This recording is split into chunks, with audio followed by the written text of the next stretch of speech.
Assalamualaikum warahmatullahi wabarakatuh. Selamat datang di podcast Kilas Bali.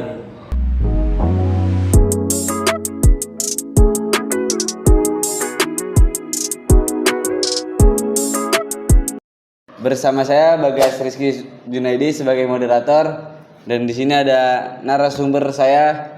Yang pertama ada Sen Tiffany, Upendra Nata, Tania Tabina, dan Naomi. Di sini kita akan membahas tentang salah satu momen paling bersejarah dalam perjalanan demokrasi Indonesia, yaitu Pemilu 1955. Terima kasih atas undangannya, Bagas.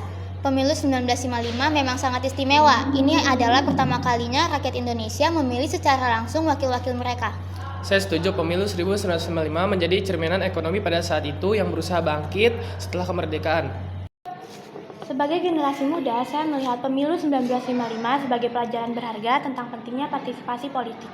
Semangat kebangsaan yang begitu kuat saat itu juga menginspirasi kita untuk berjuang demi demokrasi. Mari kita mulai dengan membahas sistem pemerintahan dan kepartaian saat itu. Saat itu Indonesia menganut sistem demokrasi liberal dengan multipartai. Ada banyak partai yang ikut pemilu 1955, mulai dari partai nasionalis, agama, hingga komunis. Pluralisme ini menunjukkan dinamika politik yang sangat tinggi. Sistem multipartai ini memang menarik, akan tetapi ini juga merupakan salah satu faktor penyebab ketidakstabilan politik pada pemilu 1955. Banyaknya partai membuat sulit untuk menciptakan pemerintahan yang kuat dan berumur panjang. Saya penasaran bagaimana dengan kondisi ekonomi pada saat itu? Apakah ada kaitannya dengan dinamika politik? Tentu ada, Fania. Kondisi ekonomi yang belum stabil membuat para partai-partai politik memperebutkan pengaruh untuk mendapatkan suara dari rakyat dan mengumbar janji-janji manisnya tanpa memikirkan jangka panjangnya. Menurut saya, semangat kebangsaan yang tinggi saat itu menjadi faktor pendorong bagi rakyat untuk menjalankan pemilu. Mereka ingin Indonesia lebih baik dan berharap wakil-wakil yang terpilih itu bisa membawa perubahan. Pemilu 1955 memang menjadi tonggak sejarah bagi demokrasi Indonesia. Namun sayangnya semangat demokrasi ini tidak bertahan lama.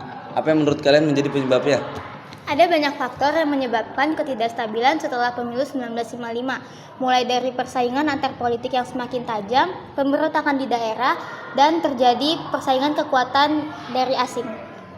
Selain itu, kurangnya pengalaman dalam menjalankan sistem demokrasi juga menjadi kendala. Para pemimpin politik masih belum terbiasa dengan mekanisme checks and balance. Saya berharap generasi muda sekarang ini bisa belajar dari sejarah dan membangun demokrasi yang kuat. Kita juga harus kritis dan harus mengawasi jalannya pemerintahan. Terima kasih atas semua pandangannya tentang Pemilu 1955. Memang mengajarkan kita banyak hal tentang pentingnya demokrasi, partisipasi politik, dan persatuan bangsa. Terima kasih. Sama-sama. Demikianlah podcast kita pada hari ini. Jangan lupa untuk like, comment, and share podcast ini ke teman-teman kalian. Sampai jumpa di episode selanjutnya. Dadah. Bye-bye.